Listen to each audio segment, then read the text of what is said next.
l'impact ignoré,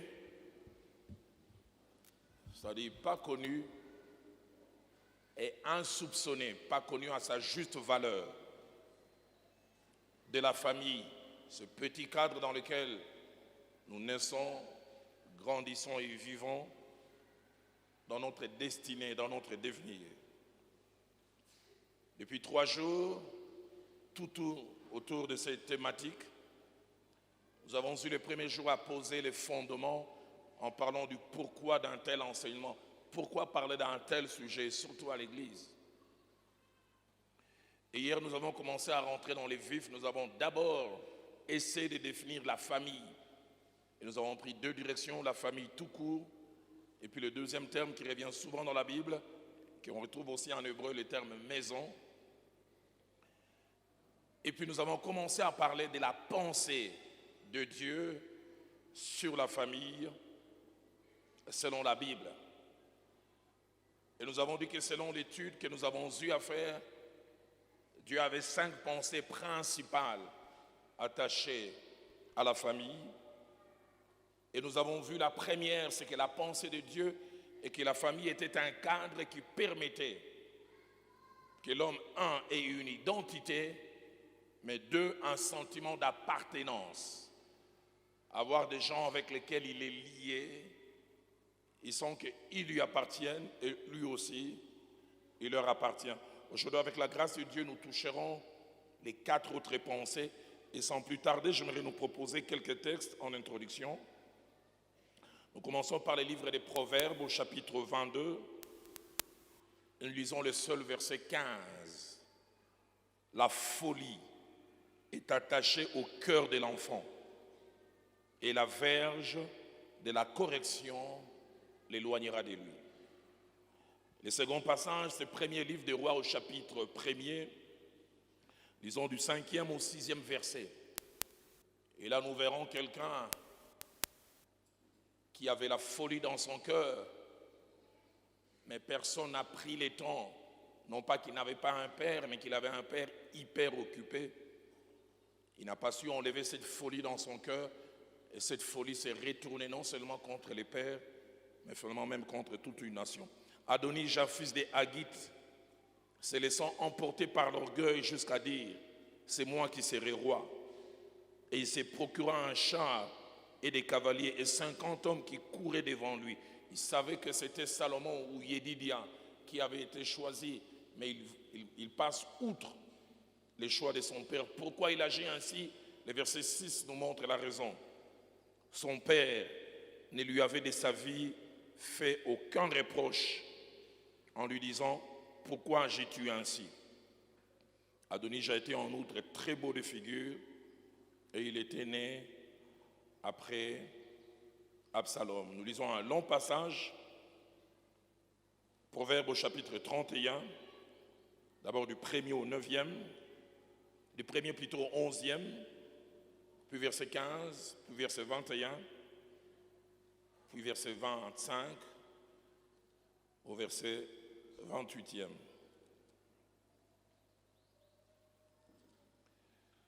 Parole du roi Lemuel, sentence par lesquelles sa mère l'instruisit. Que te dirai-je, mon fils? Que te dirai-je, fils de mes entrailles? Que te dirai-je, mon fils, objet de mes vœux? Ne livre pas ta vigueur aux femmes et tes voix à celles qui perdent les rois. Ce n'est point au roi Lemuel, ce n'est point au roi de boire du vin, ni au prince de rechercher des liqueurs fortes, de peur qu'en buvant, il oublie la loi et ne méconnaisse les droits de tous les malheureux. Donnez des liqueurs fortes à celui qui périt, et du vin à celui qui a de l'amertume dans l'âme, qu'il boive et oublie sa pauvreté, et qu'il ne se souvienne plus de ses peines. Ouvre ta bouche pour les muets, pour la cause de tous les délaissés. Ouvre ta bouche, juge avec justice, et défends les malheureux et l'indigent. Qui peut trouver une femme vertueuse? Elle a bien plus de valeur que les perles. Le cœur de son mari a confiance en elle, et les fruits, plutôt les produits, ne lui feront pas défaut. Elle lui fait du bien et non du mal tous les jours de sa vie. Verset 15, elle s'élève lorsqu'il fait encore nuit et elle donne la nourriture à sa maison. Verset 21, elle ne craint pas la neige pour sa maison, car toute sa maison est vêtue de cramoisis. Verset 25, elle est revêtue de force et de gloire, et elle se rit de l'avenir. Elle ouvre la bouche avec sagesse, et des instructions aimables sont sur sa langue. Elle veille sur ce qui se passe dans sa maison, et elle ne mange pas le pain de paresse. Ses fils s'élèvent et la disent heureuse.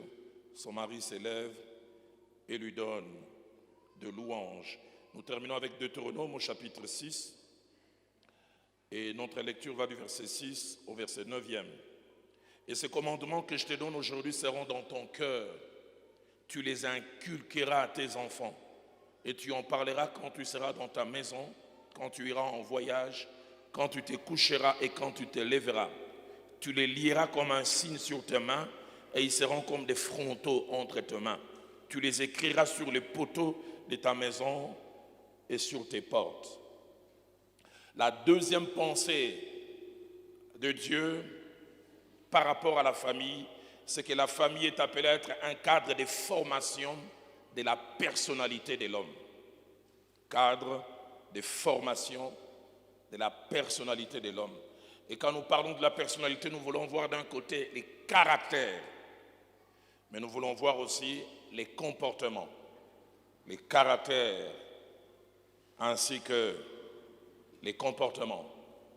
Quelques vérités au nombre de 5, très importantes à noter au sujet du caractère et du comportement. La toute première vérité, c'est que contrairement à ce qu'a dit un célèbre philosophe français d'origine, semble-t-il, et qui a été accepté à une époque, mais que la Bible est contredit.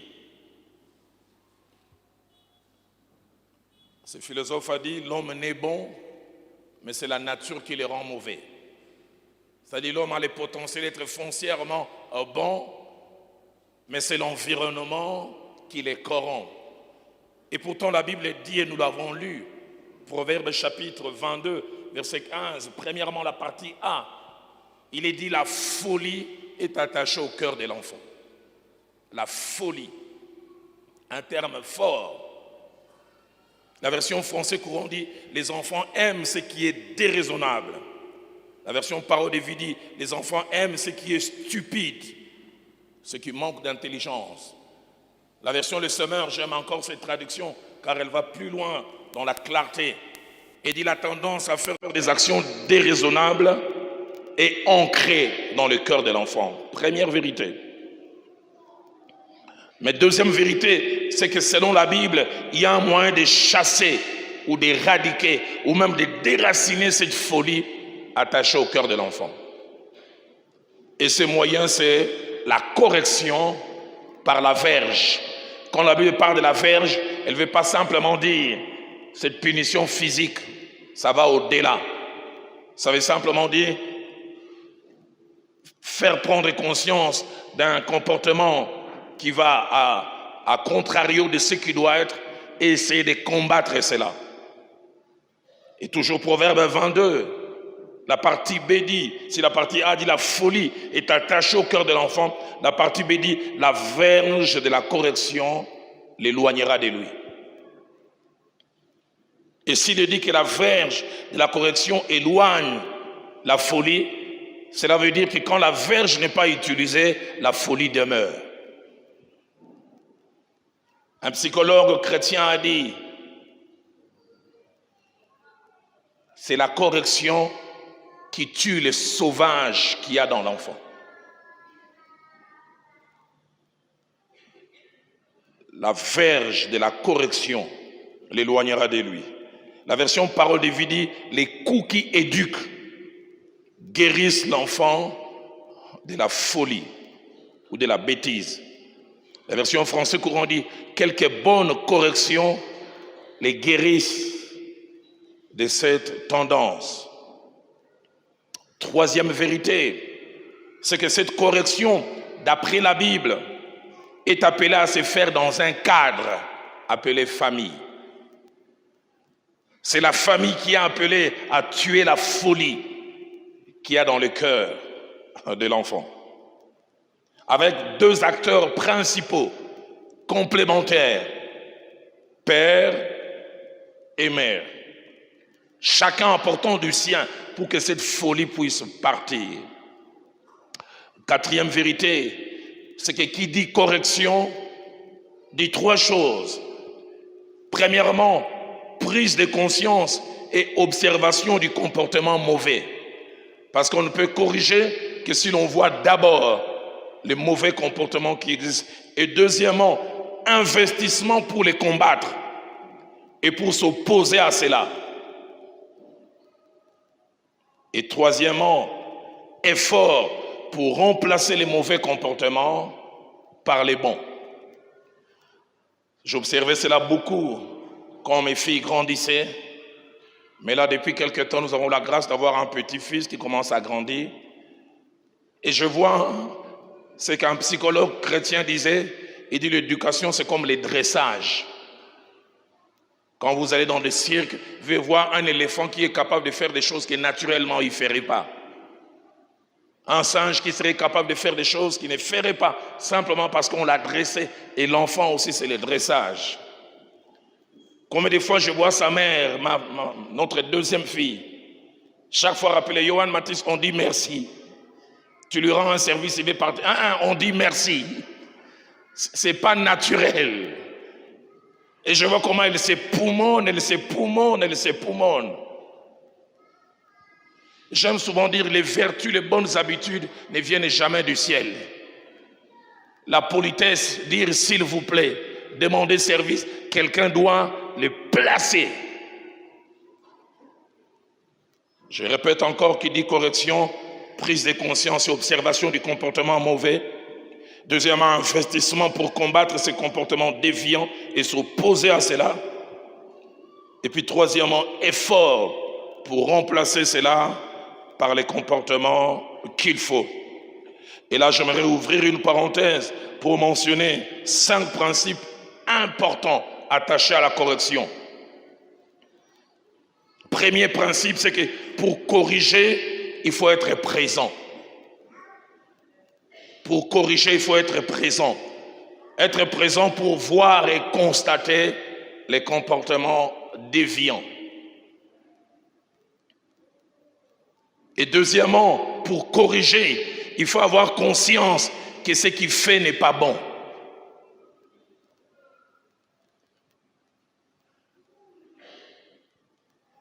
Quand je vois ce petit garçon qui n'a même pas encore 2 ans, mais sa mère est quasiment en train de les harceler pour les pousser chaque fois à dire merci quand on rend service. Combien d'autres enfants à qui l'on ne dit pas ça? Et on sera étonné demain dans la société, tu lui rends service, il s'en va comme si c'était un dû. Parce que personne n'a pris le temps. Pour corriger, il faut d'abord être là. Mais deuxièmement, pour corriger, il faut avoir conscience que ce qui est fait n'est pas bon. Ce qui est en train d'être pratiqué par cet enfant n'est pas bon. Et là vient un principe important d'éducation.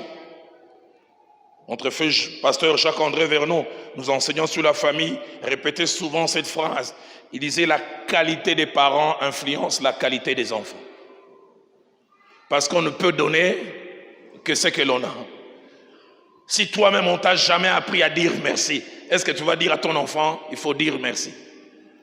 On t'a jamais appris que quand tu veux saluer les personnes âgées, il faut soit se lever, on ne tend jamais la main. Est-ce que tu peux communiquer ça? Et l'on peut voir comme ça, la qualité dans les vertus diminue selon que celui qui a été parent n'a pas su communiquer et l'autre aussi a très peu reçu, il communique à peine. Et puis finalement, la qualité disparaît et complètement.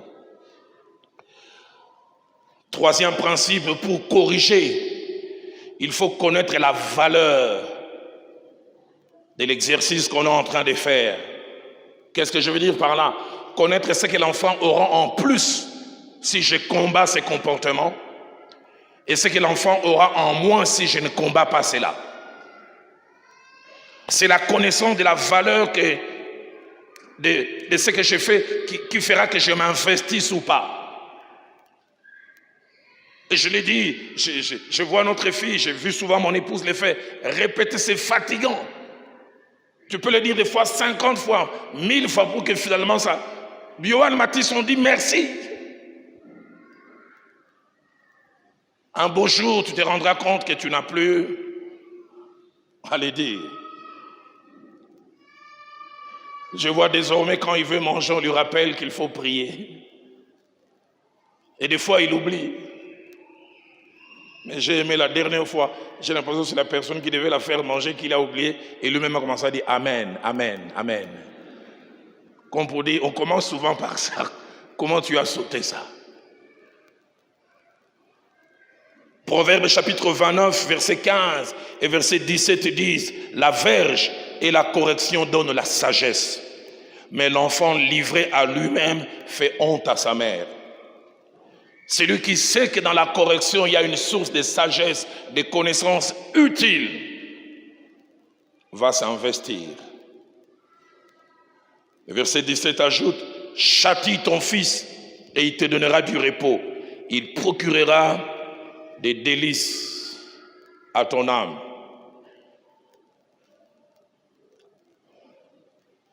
Très, très important. Quatrième principe qu'il nous faut noter, c'est que corriger, ça coûte. Ça coûte en temps, ça coûte en énergie. Car comme je l'ai dit, pour que finalement les bons comportements s'installent, il faut peiner. Ça coûte en temps, ça coûte en énergie. Et il faut qu'il y ait quelqu'un qui soit prêt à payer ce prix pour que le mal soit éradiqué.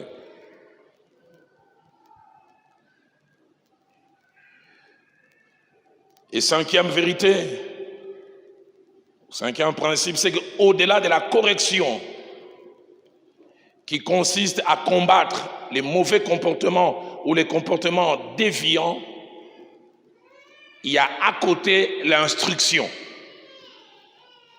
Le mot instruction est aussi traduit dans la Bible comme construction, élever un édifice.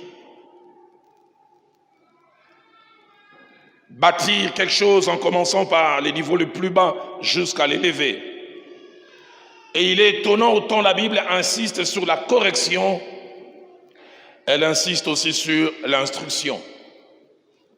Et le pasteur Vernon nous enseignant sur l'éducation des enfants, il disait les enfants en naissance sont comme des éponges, prêts à tout avaler selon qu'on leur donne. Et il disait si la maison ne donne rien, la rue va donner quelque chose. Et la rue nous donne n'importe quoi. Si vérité que je nous prie de noter en rapport avec l'instruction qui complète la correction dans la formation de la personnalité, l'instruction pour nos enfants n'est pas facultative. Elle est une obligation. Proverbe 22, verset 6, c'est un ordre, on dit instruis l'enfant selon la voie qu'il doit suivre. Instruis-les. Pas facultative. Deuxièmement, je l'ai presque mentionné en rapport avec la correction, c'est que la quantité ainsi que la qualité de l'instruction que l'on donne dépend beaucoup de celui ou celle qui donne.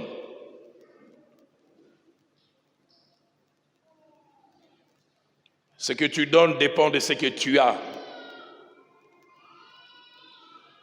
Tu as reçu une bonne instruction, tu sauras aussi communiquer. On sait voir des traits de caractère en termes de politesse, respect du temps, ponctualité et autres qui restent, j'en parlerai tout à l'heure, parce que quelqu'un les communique. Le feu Jacques-André Vernon nous enseignant sur la formation de la personnalité de l'homme. Il a dit il y a 3 entités qui participent à la formation de l'humain. Premièrement, il y a l'Église. Premièrement plutôt la famille, deuxièmement l'école et puis troisièmement l'église. Mais il a dit ces 3 entités sont complémentaires mais aucune ne peut remplacer l'autre. L'église ne peut pas remplacer la famille. Et l'école, surtout pas. Et surtout pas l'école d'aujourd'hui. Nous, quand on grandissait, on avait un cours d'éducation civique ou de morale. On nous apprenait certaines bonnes habitudes. J'ai appris que ça n'existe presque plus. C'est-à-dire là où la famille faillissait un peu, l'école récupérait tant soit peu. On avait même un cours de travaux manuels. Aujourd'hui, le travail manuel, les profs demandent aux enfants, amènent l'argent, 5 000 francs.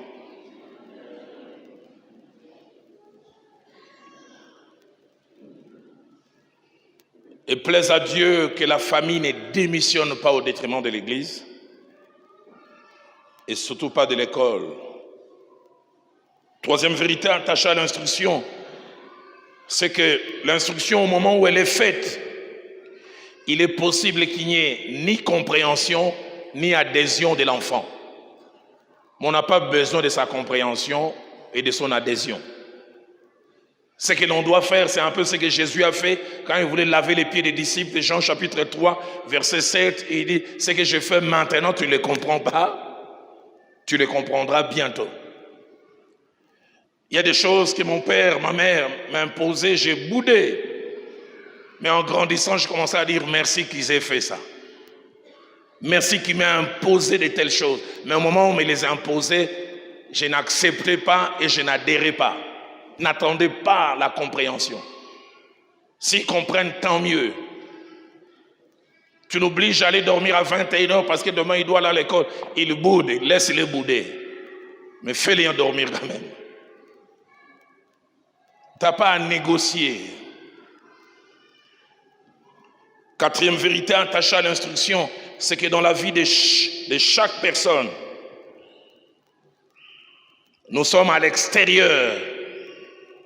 Ce que la maison a fait ou n'a pas fait de nous. Nous sommes à l'extérieur en termes d'instruction. Ce que la maison a fait ou n'a pas bien fait de nous. L'extérieur nous montre que si la maison a réussi ou si la maison a échoué. La différence entre l'enfant instruit chez lui et l'enfant qui n'a pas été instruit se verra à l'extérieur. Et Genèse chapitre 24, versets 16 à 21 est un passage qui m'interpelle et qui m'instruit. Eliezer, le serviteur d'Abraham, est appelé à aller chercher une femme pour le fils de son maître Isaac. Et sur la route, Eliezer rencontre des choses qui l'épatent, mais qui montrent que cet enfant était l'objet d'une instruction, d'une influence. La première des choses, au-delà du fait que la Bible dit que cette jeune fille était très belle de figure, mais elle dit aussi aucun homme ne l'avait connue, elle avait des vertus morales. La première des choses, on la voit capable de servir la maison. Belle fille, élégante, mais elle va chercher l'eau pour toute la famille. Deuxième chose que l'on voit dans cette jeune fille, le verset 18, la partie A nous démontre, elle est serviable et polie. Elle rencontre un étranger qui lui demande, est-ce que je peux avoir de l'eau? Écoutez comment elle répond, bois mon Seigneur. Respect. Bois mon Seigneur. Marque élevée de politesse, de bienséance. Et elle ne peut faire cela parce que sûrement la famille lui a inculqué cela. Si ces jours pouvaient parler, ces jours vous témoigneront.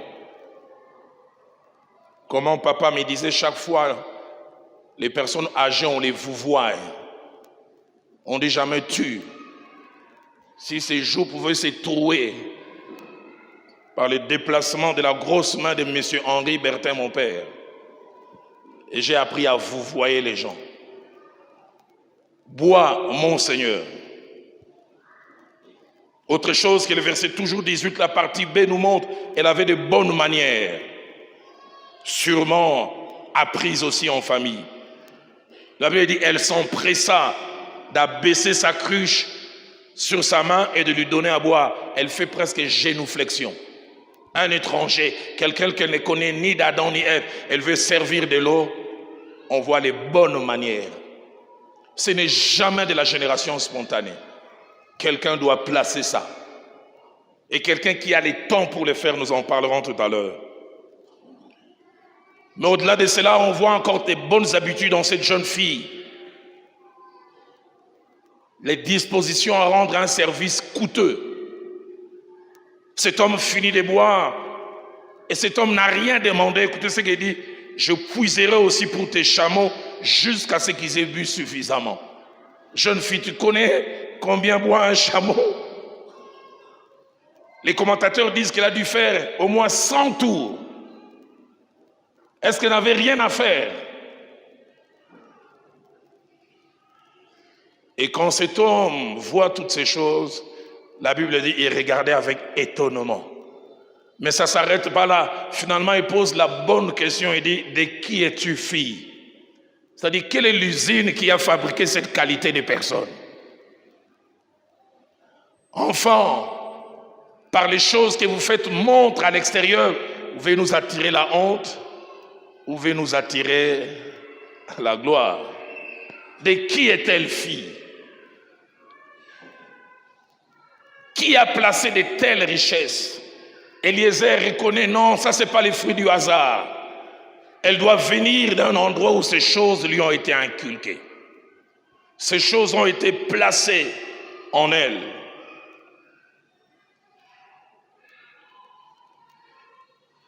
Sixième chose, attachée à l'instruction. Comme pour la correction, l'instruction d'un enfant coûte aussi. Elle exige le temps, elle exige l'énergie, mais surtout la répétition. Comme je l'ai dit, dire et redire souvent les mêmes choses. C'est pourquoi dans la Bible, Deutéronome chapitre 6, on parle au verset 7, la Bible utilise un terme fort. On dit inculquer les enfants. Le terme inculquer, c'est faire pénétrer quelque chose de force en exerçant une pression. Inculquer, mais inculquer aussi veut dire graver quelque chose dans quelqu'un, dans son esprit, dans sa façon d'être ou de faire. Écoutez ce que Deutéronome 6, verset 7 dit. Ces choses, tu les inculqueras à tes enfants. Ils vont t'appeler rabat-joie à force d'entendre ça, mais c'est à force d'entendre ça régulièrement qu'ils vont intérioriser. J'aimerais dire à un parent, si tu te fatigues de répéter, tu te fatigueras aussi de honte un jour.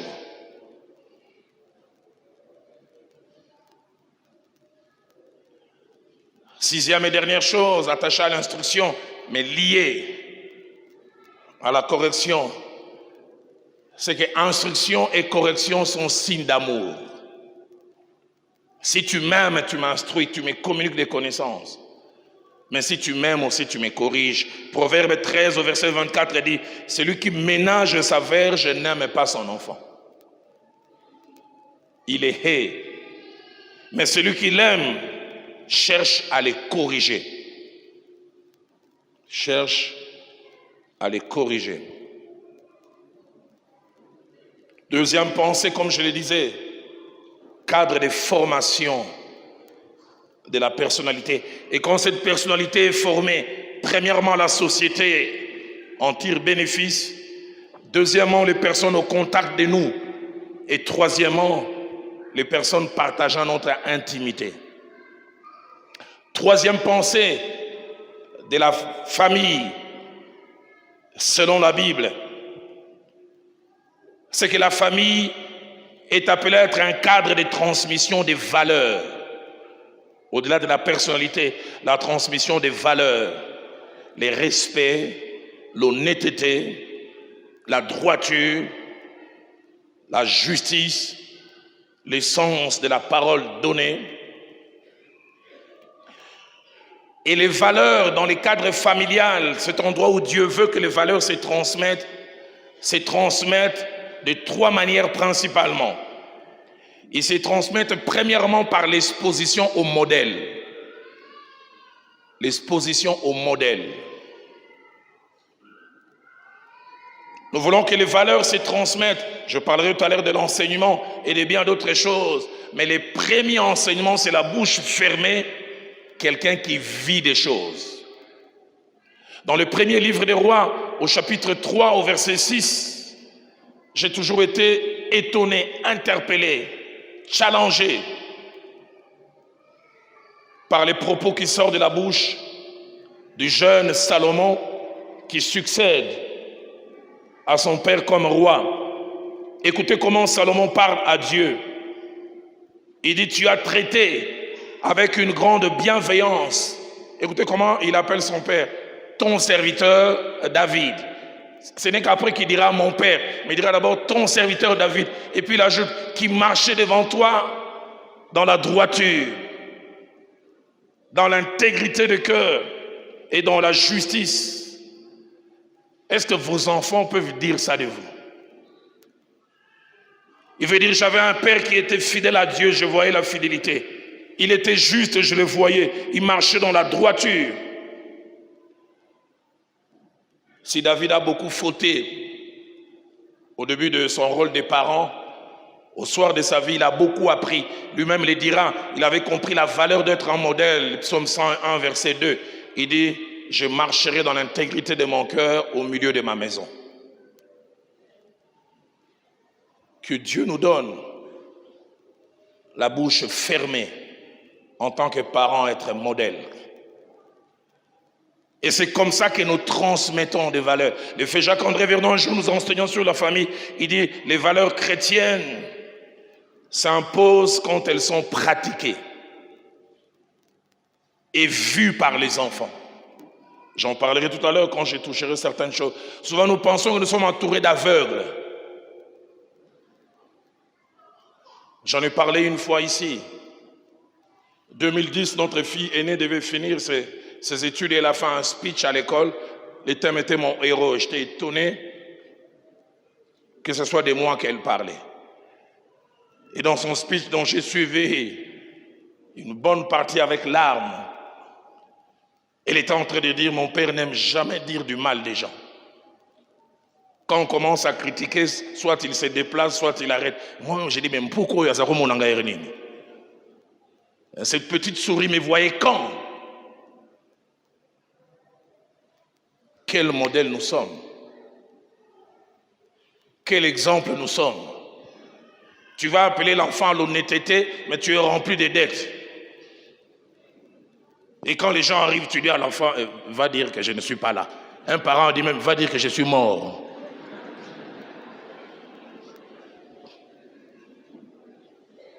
Qu'est-ce que tu enseignes?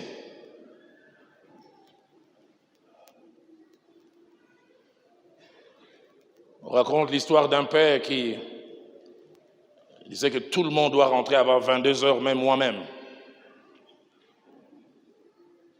Et puis il est sorti vers 21 heures, il est allé prendre un pot avec ses amis. Et puis il est rentré vers 1 heure du matin, mais pour ne pas attirer du bruit, et surtout ne pas être un mauvais exemple, il a enlevé ses chaussures et est rentré calmement sur le point de pied avec des chaussettes. Et le temps qu'il marchait, il entend des bruits derrière. Il regarde, c'était son fils qui avait fait la même chose. Il les regarde et dit, d'où viens-tu? Le fils lui dit aussi, papa, toi aussi, d'où viens-tu? Qui peut enseigner qui? Qui peut blâmer qui? Modèle. Mais deuxièmement, la famille est un cadre de transmission des valeurs par l'enseignement. Ouvrir la bouche. Parler. Proverbe 31, verset 1er que nous avons lu. Je ne resterai pas sur ça longtemps. Je pense qu'il y a quelques mois, j'ai longtemps parlé de Lemuel ici. La Bible dit paroles par lesquelles sa mère l'instruisit. Sa mère l'a instruit. Sa mère l'a façonné. La maman a ouvert la bouche pour parler. Que Dieu nous donne d'être des cadres d'instruction.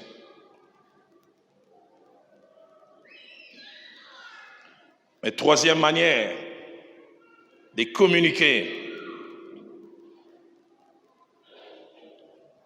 les valeurs, c'est par des comportements pratiqués à dessein, dans le but d'attirer l'attention et d'être un moyen de transmission. J'aimerais le répéter, par des comportements pratiqués à dessein, dans le but d'attirer l'attention et d'être un moyen de transmettre. Dans Exode chapitre 12 au verset 26 et dans Exode 13 verset 14, l'Éternel impose aux enfants d'Israël certains usages. Il dit, quand vous serez dans la terre promise, vous ferez cela. Mais écoutez ce qu'il dit, quand vos enfants vous poseront la question, pourquoi vous faites telle chose? Et vous leur direz, faites-les à dessein. J'ai donné cet exemple durant les quelques temps où j'ai été moniteur de l'école du dimanche. Je n'ai pas beaucoup traîné, je n'avais pas autant de patience. Un jeune homme de 5 ans vient me voir, son père était général dans l'armée de Mobutu à l'époque. Il dit, mais tonton Roland, Dieu il a quel grade dans l'armée? J'ai dit, Dieu n'est pas dans l'armée. Il dit, oui, Dieu doit être dans l'armée. J'ai dit, mais comment ce petit bout de champ, bout de chou plutôt, veut m'enseigner certaines choses? J'ai dit, pourquoi? Il dit, parce que papa a des militaires qui sont tout autour de lui, les caporaux et les autres. Quand il parle à papa, il tremble. Mais papa aussi, quand il parle à Dieu, lui il est général, il tremble. Dieu doit être plus gradé que papa. Pas un enseignement verbal, il a simplement vu la dévotion de papa. Et il comprend que celui-là doit être plus grand. Des comportements à dessein.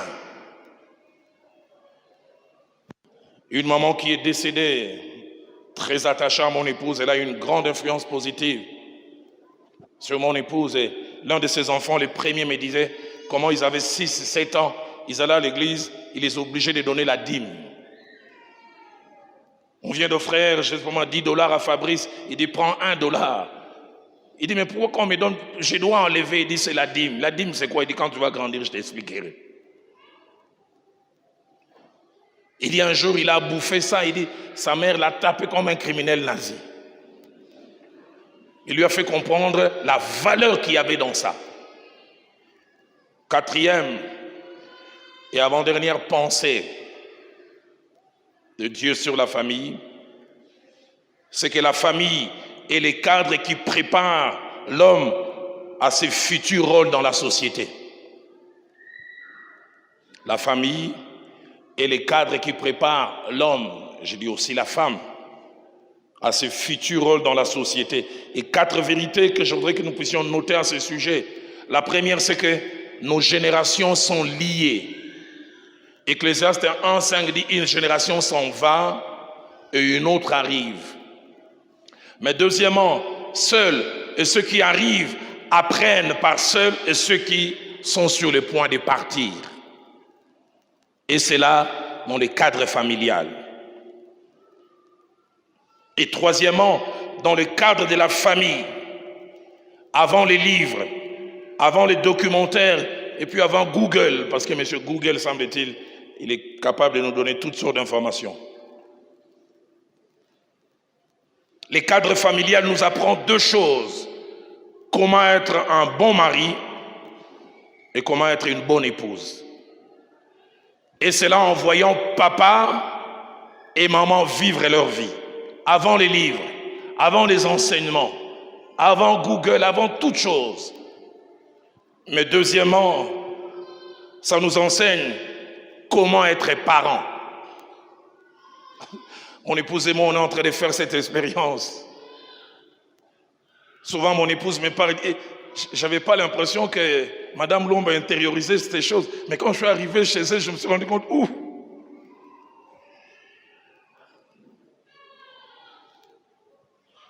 c'est les cadres qui préparent l'homme et la femme de demain. 1, par rapport au mariage, et 2, par rapport à la parenté.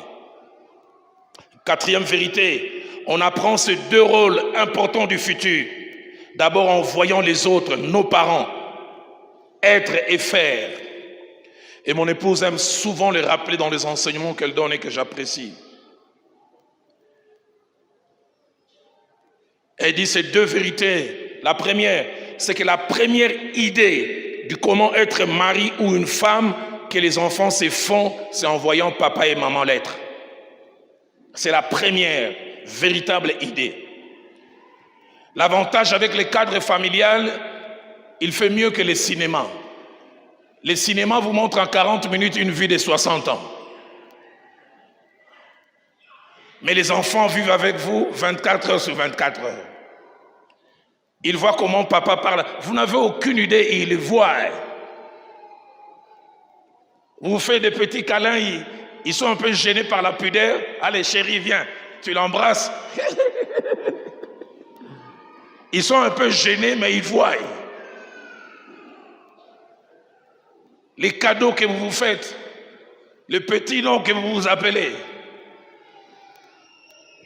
Une petite fille, elle arrive à l'école, on dit ta maman s'appelle comment? Elle dit maman s'appelle Jeanne, mais son vrai nom c'est Chou.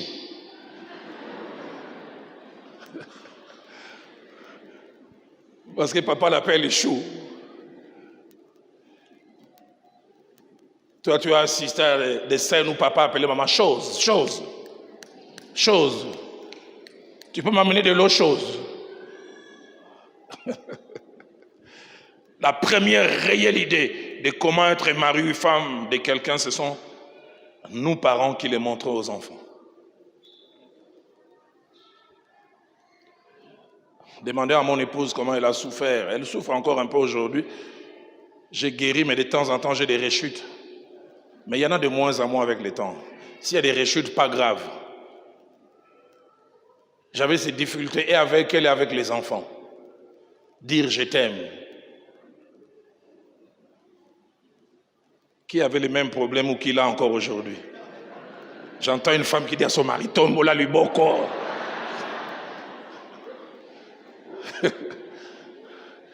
J'ai quitté chez mes parents à 28 ans.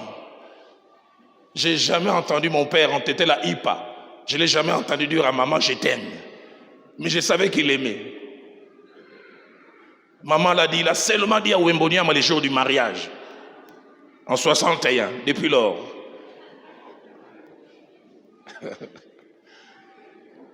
Mois de novembre, pasteur Timothée, 2010, 4 mois après que ma fille aînée soit allée aux États-Unis.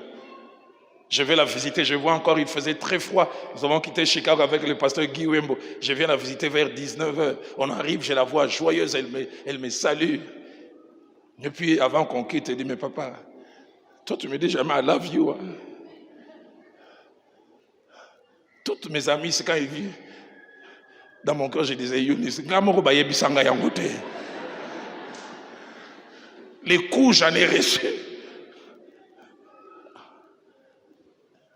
Pasteur Timothée, le lendemain, j'arrive, il faisait 8 degrés, il faisait très froid. J'ai prié, Seigneur, aide-moi, que je dise, I love you. Timothée, n'a commis 8 degrés, je commence à transpirer. C'est difficile à sortir.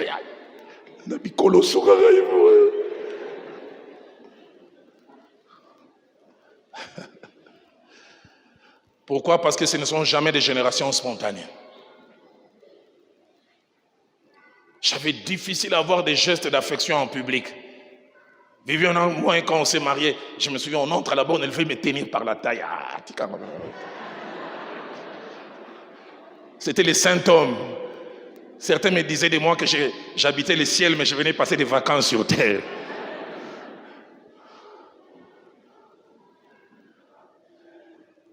Et des fois, en plein culte, elle mettait la tête sur l'épaule. J'avais envie de dire, on est dans la maison de Dieu, maman.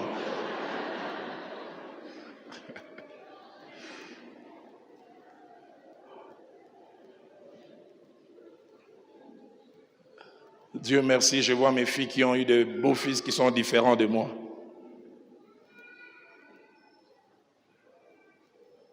Viviane souffrait, les compliments, ça venait difficilement. Elle s'en souviendra toute sa vie. La première fois, après qu'on se soit connu, elle a porté un pagne pour la première fois. Elle me dit, elle entre dans la parcelle de la borne, tout le monde fait des compliments. Oh, Viviane, on t'a jamais vu comme ça. Et puis elle tombe devant un saint homme. Je vois comment son visage s'est défait. Roland, tu m'as déjà vu comme ça? Je dis non. Et ça te plaît? Je dis oui, beaucoup. Et pourquoi tu ne l'as pas dit? Oh, mais je viens de dire non.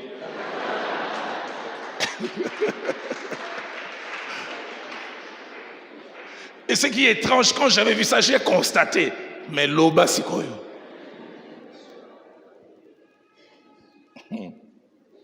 La première réelle idée de comment être un mari et une femme, ça vient de la maison.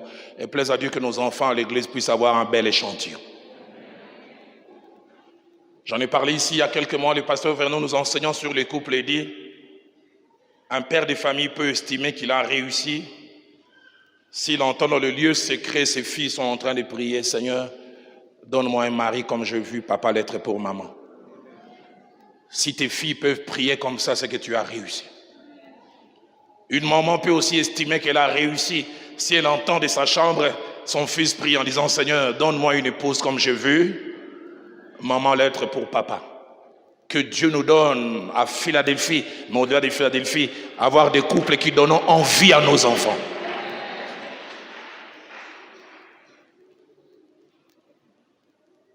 Mais deuxièmement, mon épouse le rappelle, je le rappelle aussi, nous devons avoir conscience que nous sommes entourés de stagiaires.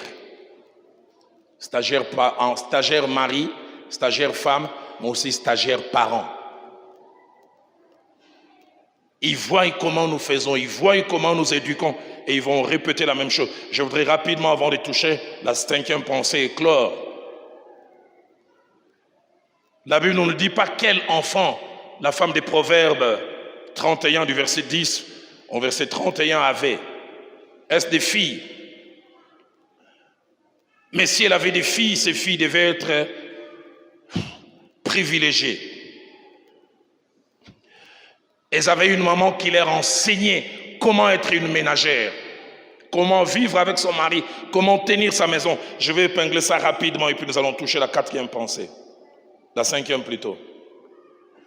Proverbe chapitre 31, verset 15, la partie A dit de cette femme, elle s'élève lorsqu'il fait encore nuit. Et des fois on a l'impression que les enfants ne voient pas, ils voient. 5 heures, maman est déjà réveillée. Elle met de l'ordre, elle fait ceci. Elle a 5 ans, elle arrive à 10 ans, elle arrive à 15 ans. Chaque jour, elle voit ça.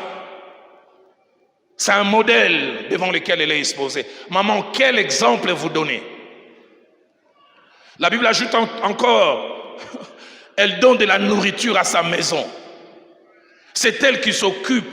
Elle est disciplinée, mais elle a un sens des responsabilités. Et toujours, le verset 15, la partie C dit, elle donne des tâches à ses servantes. Elle est organisée. Le verset 21, la partie B dit, toute sa maison est revêtue de cramoisis. Tout est propre. Tout est propre. Tout est propre. Le verset 25 dit, elle est revêtue de force et de gloire. Ce n'est pas une paresseuse, une fainéante. Et le verset 26 montre combien elle est pleine de sagesse. Et cela montre non seulement vis-à-vis de son mari, mais même vis-à-vis de ceux qui sont à la maison. Écoutez ce que la Bible dit. Elle ouvre la bouche avec sagesse. Et des instructions aimables sortent de sa bouche. Chaque fois que je vois mes filles se comporter avec les travailleurs, j'ai béni Dieu d'avoir eu une épouse qui a insisté sur ces choses. Mes filles n'appellent jamais les travailleurs par leur nom. Notre chauffeur, M. Louis, la sentinelle, M. Théo, M. Mathieu, monsieur. Quand je vois ça, je dis, waouh, Seigneur, merci. Comment une petite fille de 10 ans peut appeler un papa, allez, Rigobert, c'est la travail.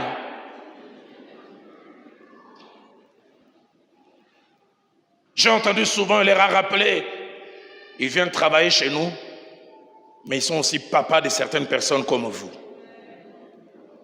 Ils méritent votre respect. Ce n'est pas parce qu'ils viennent ici qu'ils sont des sous-hommes. Elle donne, elle ouvre la bouche avec sagesse et des instructions aimables. Le verset 27 dit, elle veille sur ce qui se passe dans sa maison. J'en ai parlé une fois ici. Parents, Ce que vous n'arrivez pas à enseigner vous reviendra sous forme de honte multipliée dans une réunion de famille.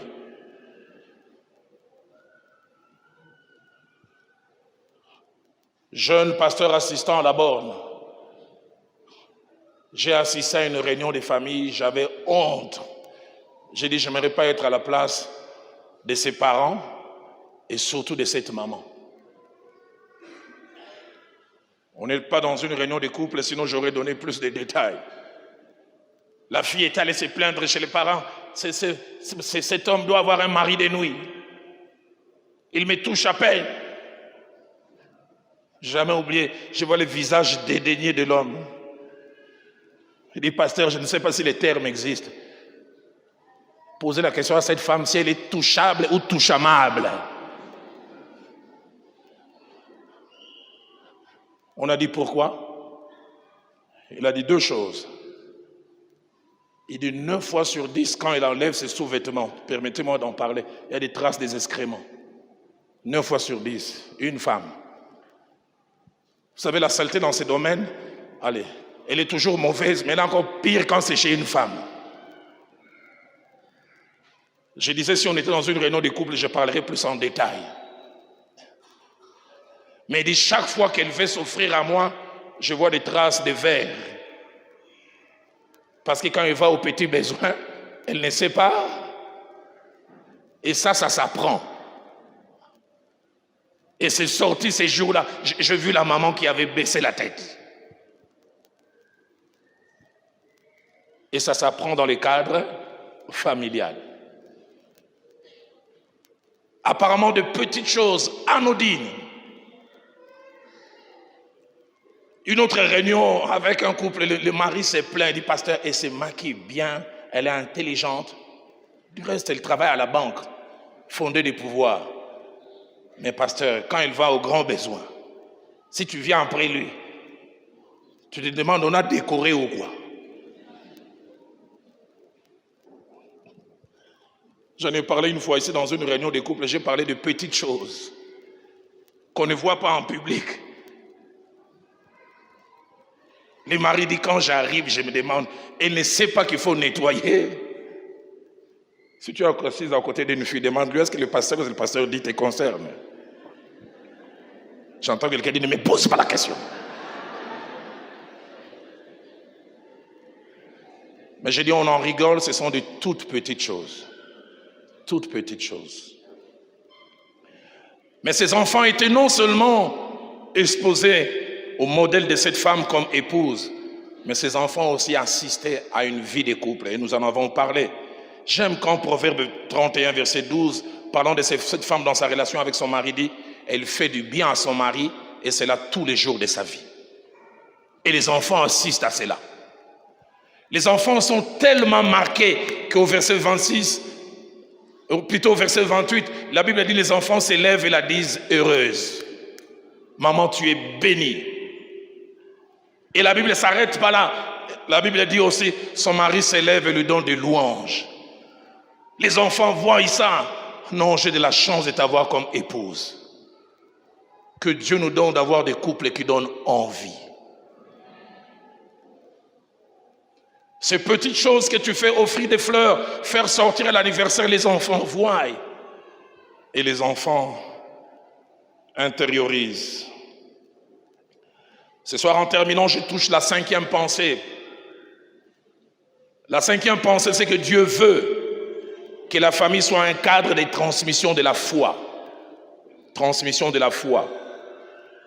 Quand je parle de la transmission de la foi, c'est faire connaître Dieu et les faire aimer des enfants. Quand je parle de transmission de la foi, c'est amener les enfants à s'attacher au Dieu des papas et des mamans. Combien c'est merveilleux quand le Dieu d'Abraham devient le Dieu d'Isaac et finit aussi par devenir le Dieu de Jacob. Un Dieu qui quitte papa, qui va chez les enfants et qui finit aussi par être les petits-enfants. Je voudrais vivre suffisamment longtemps, voir mon petit-fils Johan Matisse et l'autre petit-fils Eloa prier le Dieu que j'ai accepté comme Seigneur et Sauveur le 5 novembre 85 et que mon épouse a accepté 5 ans après. Je vois ce Dieu dans mes enfants. J'ai ma troisième fille, elle ne prend jamais une décision sans consulter Dieu. Quand je la vois attachée comme ça à Dieu, souvent je pleure. Il y a 4 ans, avant que notre deuxième fille se marie, elle a perdu combien, Viviane? 12-15 kilos. Et a eu à faire un jeûne de plus de 30 jours. 21 jours. Elle ne prenait que des pastèques. Parce qu'elle devait prendre des grandes décisions. Notre fille aînée, elle était dans quelques luttes, quelques combats, elle est allée chez des amis. Elle a quitté la maison, elle a cherché Dieu. Ça fait du bien de voir, je ne le pousse plus. Le Dieu que j'ai eu à les transmettre est un Dieu vrai. Que dire de notre cadette? Je l'appelle prophétesse. Sérieuse avec Dieu comme jamais. Pudique avec P majuscule. La pensée de Dieu, c'est qu'avant l'église et le lieu de culte, que la famille soit l'endroit où les enfants connaissent Dieu.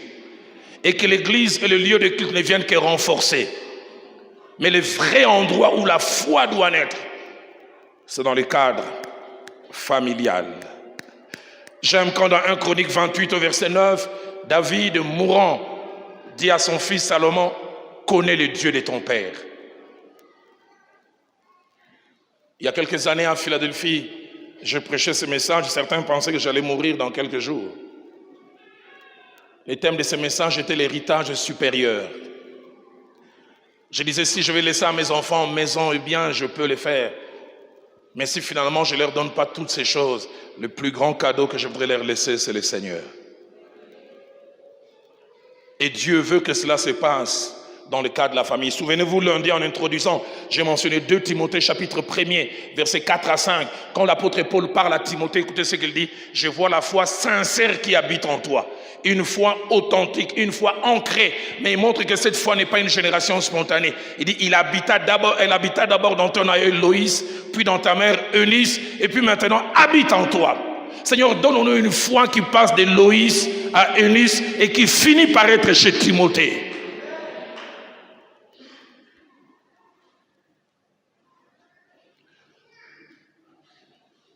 J'ai 58 ans, mon épouse légèrement moins. Et de plus en plus, je commence à réfléchir à l'après-moi. Je dis, qu'est-ce qui restera après moi dans mes enfants, dans mes petits-enfants? J'aimerais lire avec vous le psaume 78. On va s'élever tous. On va lire ce psaume 78, versets 3 à 5. Et puis nous allons conclure. Psaume 78, 78, verset 3 à 5, qui montre le plan de Dieu en rapport avec la foi.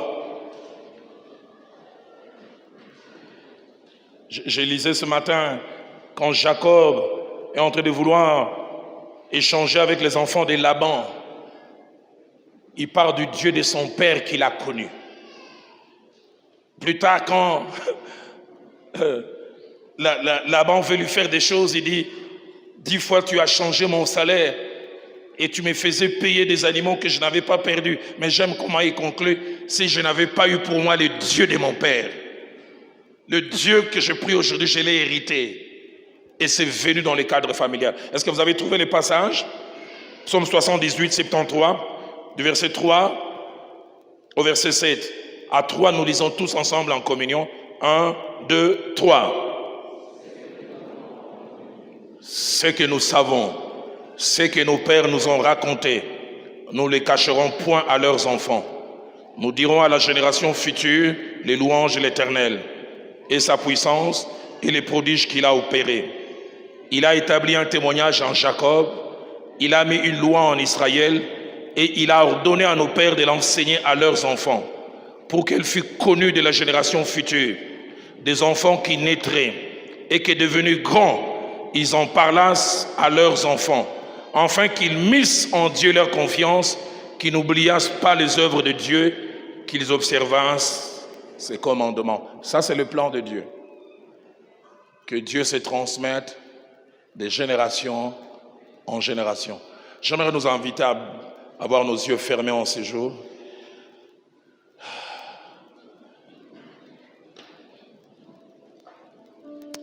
Et chacun de nous, alors que la chorale juste nous accompagne avec les cantiques que Dieu leur inspire, tu vas parler au Seigneur. Selon ta position, parent, enfant, et selon ces 4 pensées qui ont été ajoutées ce soir, parle à Dieu. Seigneur, aide-moi à façonner la personnalité de ces enfants que tu m'as donnés, leur caractère, leur comportement. Si mes enfants auront des vertus, des valeurs, que je puisse dire c'est moi qui les leur ai transmis. Aide-moi à savoir créer le temps pour cela. Aide-moi à savoir corriger, à enlever la folie attachée à cet enfant. Aide-moi à être un modèle. Je ne veux pas parler de la crainte de Dieu à mes enfants. J'aimerais te craindre et qu'ils voient cela. J'aimerais que les bonnes habitudes que ces enfants les voient en moi, afin que même après moi, que ces vertus que tu as placées en moi soient visibles dans nos enfants. Élève ta voix comme parent, élève ta voix comme enfant, futur parent aussi. C'est quand ils montent dans mon cœur le temps à passer dans l'intimité, être brisé par les Écritures, offrir ma vie comme une monture. C'est là mon désir. Ce pourquoi je viens, car je sais comment attirer ton regard près de moi, Adonai. Je ne sais comment. Je ne sais comment trouver du temps pour toi, même au milieu de la parole. Car j'ai mis de côté. Car je mis de côté tous mes mots pour m'offrir moi-même en sacrifice, tout à toi. Je me donne tout à toi. Alléluia. Je me donne en parfum. Je me donne en parfum, Seigneur. Alléluia. Je me donne en parfum pour toi. Je me donne en parfum, Seigneur. Je me donne en parfum. Je me donne en parfum pour toi. Un parfum qui chante. Un parfum qui chante. Alléluia. Parfum qui danse. Parfum mélodie. Coulant de tout mon être, Nami Kabi. Nami Kabi, Nami Kabi. Nami Kabi.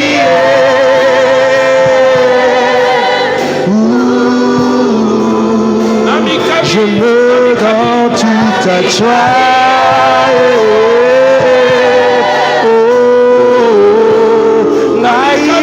Nami Kabi na yo Yesu. Nami peshi mobimba nanga Yesu.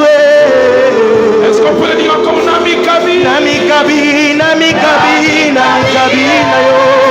Na pokwa lelo Yesu. Alors disons-lui, Zwanga. Zwanga lelo. Zwanga. Zwanga. Zwanga.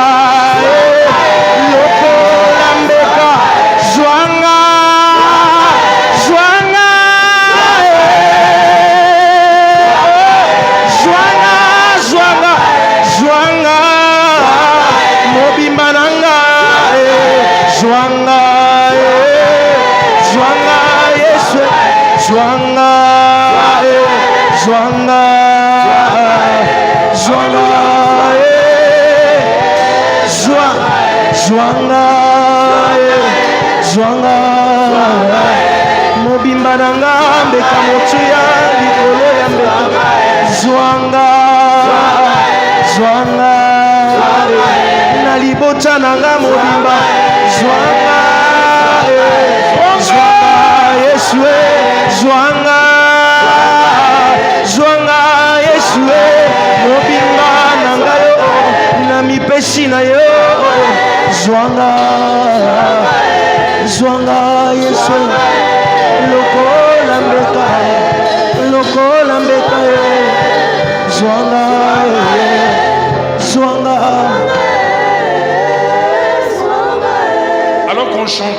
sentais avec ça dans mon cœur, mais ça s'est imprimé. Dieu me met à cœur de lancer un appel. Y a-t-il des enfants qui sont ici qui disent: Papa, nous voulons dire merci au Seigneur de nous avoir donné des parents qui, par leur vie de couple, nous inspirent. Des enfants qui veulent dire: j'aime la manière dont papa et maman s'aiment. Et je veux qu'ils restent comme ça. Vous n'êtes pas encore mariés, mais vous êtes exposés dans un cadre de famille. Alors que les cantiques va répondre tout à l'heure: venez. Venez. Vous qui, en voyant papa et maman vivre, vous dites: Seigneur, merci pour papa et maman. Et des fois même vous dites: je voudrais avoir ça. Je voudrais reproduire ça.